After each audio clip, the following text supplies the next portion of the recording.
Shreyas Iyer కెప్టెన్సీలో Punjab Kings రెండో qualifier మ్యాచ్లో Mumbai Indians ను 5 వికెట్ల తేడాతో ఓడించి ఫైనల్ కు చేరుకుంది.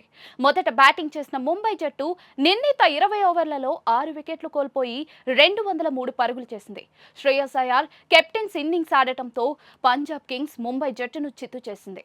పంజాబ్ 19 ఓవర్లలోనే లక్ష్యాన్ని సాధించింది. 2014 తర్వాత ఆ జట్టు తొలిసారిగా ఫైనల్ కు చేరుకుంది.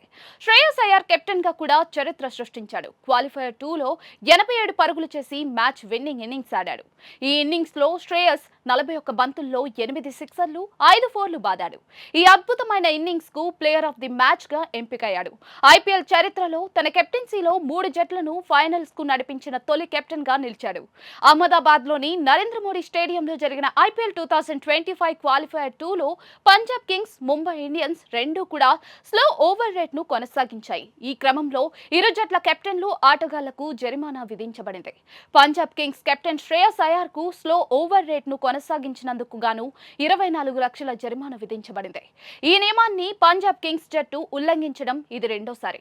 ఈ క్రమంలో బీసీసీఐ ఓ ప్రకటన విడుదల చేసింది. అహ్మదాబాద్ లోని నరేంద్ర మోడీ స్టేడియంలో ముంబై ఇండియన్స్ తో జరిగిన ఐపీఎల్ 2025 రెండవ క్వాలిఫైయర్ మ్యాచ్ లో Punjab Kings captain Shreyas Iyer slow over rate ను కొనసాగించినందుకు జరిమానా విధించబడింది.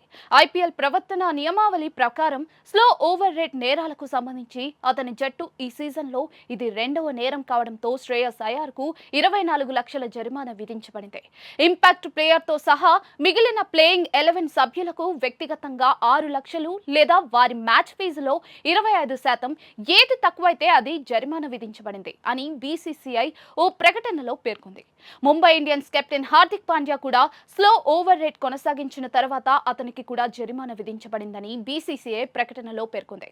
స్లో ఓవర్ రేట్ కారణంగా ముంబై ఇండియన్స్ జట్టుకు మూడోసారి శిక్ష విధించబడింది. ఈ క్రమంలో హార్దిక్ పాండ్యాకు 30 లక్షల జరిమానా విధించగా మిగిలిన జట్టు సభ్యులు 12 లక్షలు లేదా మ్యాచ్ ఫీజులో 50% ఏది తక్కువైతే అది చెల్లించాల్సి ఉంటుంది. వర్షం కారణంగా ఈ మ్యాచ్ దాదాపుగా 2 గంటల ఆలస్యంగా ప్రారంభమైనప్పటికీ కూడా ఓవర్లు తగ్గించబడలేదు.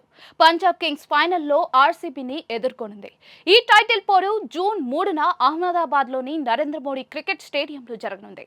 ఈ రెండు జట్లు ఇప్పటి వరకు ఒక్కసారి కూడా ఐపీఎల్ టైటిల్ గెలవలేదు.